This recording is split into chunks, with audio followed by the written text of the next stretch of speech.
tell you something you already know. Exactly. I don't like to repeat myself.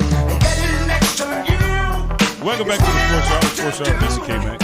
We rocking out this morning. That is D.R. Reese. What it do? I'm BK Mac 1, and I'm sitting next to the firm, Pam Thompson-Smith. Good morning. I ain't never had you sit this close. I know you're a little close to me today. That make me nervous. As you should be. In fact, let me get my hand on my wallet.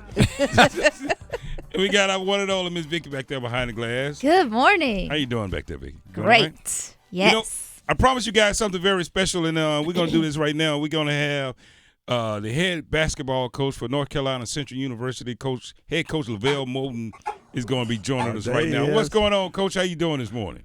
Fellas, what's happening, man? Good morning. What's going on? Look, you see Pam being shady. Wait a minute, like the fellas. I'm like, good morning. Well, I had a special one for you, Pam. Let me wait for it. See?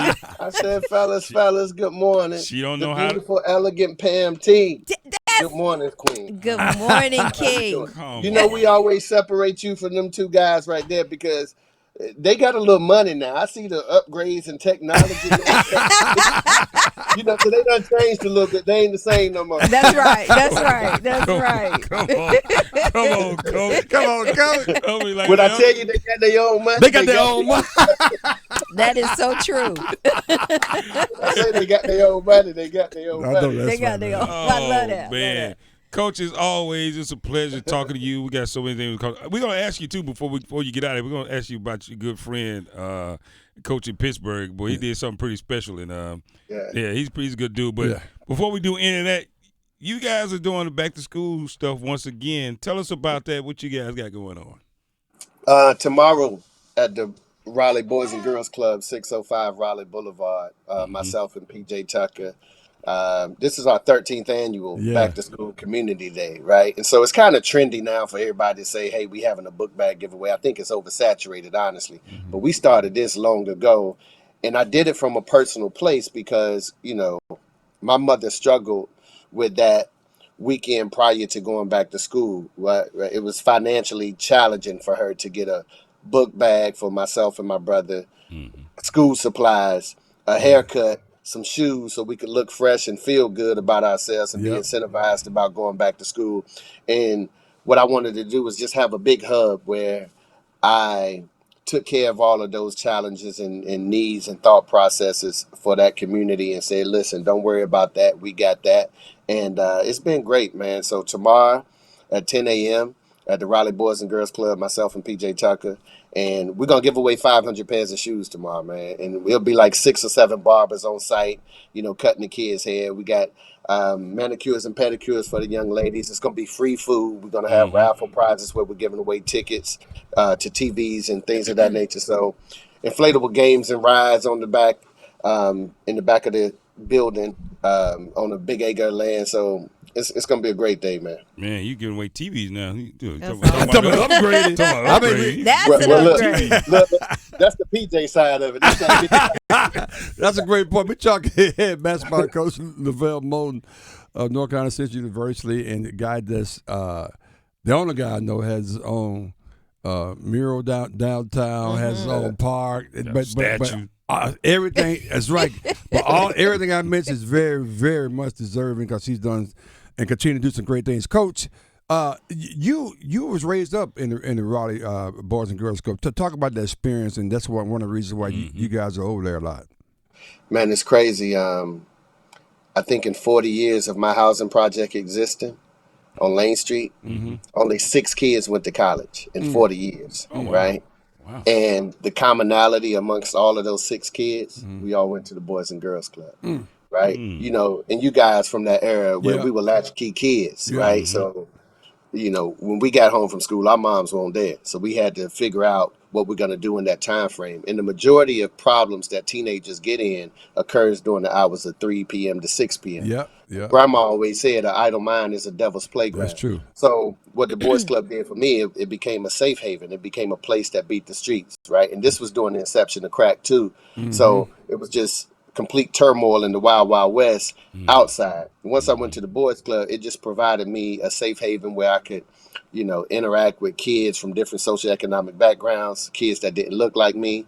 And sports was pretty much the commonality. And it just was a place that raised me. And the motto was, it was a place that beat the streets. So it's truly served as that for me today. Wow. That's awesome. We are talking to NCCU coach Levelle Moton. I know we're talking about the Back to School Community Day, but I also want to give you opportunity to quickly highlight what you're doing with the Raleigh Rays development. Oh, that's incredible too. With the new change in development, they call it gentrification, right? And a lot of times right now we don't have any affordable housing in Raleigh. I hate using the word affordable housing. I like workforce housing because we all live in affordable housing. That's right. A good point. Yeah. Right. So I like workforce housing. But my thing is, what good is it to have a community if the people that make up the community can't afford to live there, right? The community ain't about $10 lettuce wraps and $15 chai tea lattes, right? That's not it. Hey, man. The people chai that, tea.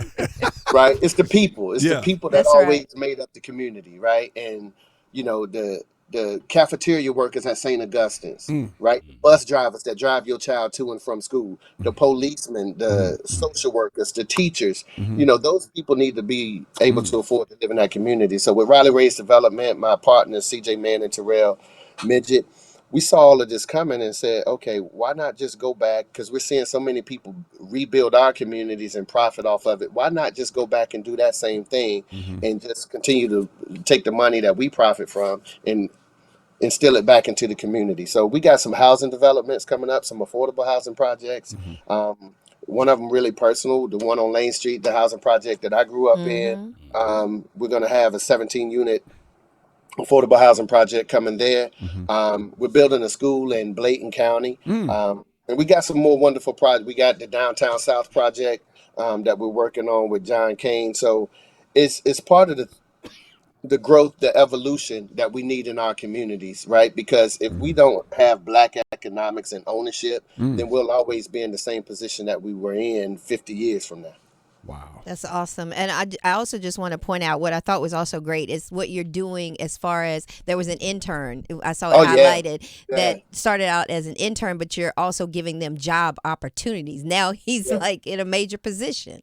Yeah, so we have an internship program, right? Because if we don't employ our own, then who will, right? That's right. And so here we are, and everybody loves Atlanta, not to be long-winded, but everybody loves Atlanta for what it is now. But Atlanta just really became that way in the 70s because when they were building that airport, Maynard Jackson, shout out to Central, he was the mayor, and he said 20% of these contracts have to go to minorities, right? And so out of $400 million project, he created 18 millionaires from that project that was Black. And God knows how many thousandaires. And so they all took their money and built up their own communities, and now voila, Atlanta is what it is now. Well, we need to do that in Raleigh, North Carolina, and to do that, we got some interns that look like us, young Black males and females that's working under us, and they're spending 2 and 3 years learning the business within our internship programs, and once they finish and complete the internship program, now we're hiring them. And that young man that you were speaking about yesterday, he's now the assistant superintendent for the project that we're working on That's awesome. in Clayton County. So that's how it is. One day he'll be promoted to manager and he'll be able to run the show. And we just continue to send the elevator back down and have a revolving door. That's awesome, man. Amazing.